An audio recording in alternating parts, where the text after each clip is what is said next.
પાદરા તાલુકાના મહુવડ ચોકડી ખાતે વિદ્યાર્થીઓ દ્વારા બસ રોકી આંદોલન કરવામાં આવ્યું હતું. બસની અવરજવર અને વિદ્યાર્થીઓને પડતી મુશ્કેલીઓને લઈને વિદ્યાર્થીઓએ રસ્તા પર બસો રોકી વિરોધ નોંધાવ્યો હતો.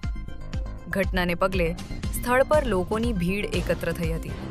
નમસ્કાર, હું રાહુલ દરબાર. મિત્રો, આજે મહુવડ ચોકડી પર જે બસ રોકો આંદોલન કર્યું હતું એ આંદોલનની અંદર વિદ્યાર્થીઓની એવી માંગ હતી કે જંબુસરથી આણંદ જતી જે બસ છે એ બસ એક્સપ્રેસ ફાળવવામાં આવી હતી, એની જગ્યાએ માત્ર વિદ્યાર્થીઓ માટે ફાળવવામાં આવે એટલે આજે બસની અટકાયત કરી હતી. પણ જે જંબુસર ડેપોના જે ડેપો મેનેજર છે અને પાદરાના જે ડેપો મેનેજર છે તેમના સાથે વાતચીત કરી અને આજે નિરાકરણ આવ્યું છે અને 2 દિવસની અંદર બસ ફાળવવાનું એમને જાહેર કર્યું છે.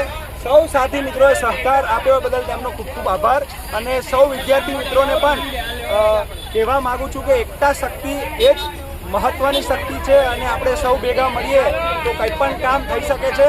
એટલે સૌ વિદ્યાર્થીઓએ પોતાના હક માટે આજે લડત ઉઠાવી છે અને તાલુકાના હોય કે ગુજરાતના કોઈ પણ ખૂણે આવી પરિસ્થિતિ હોય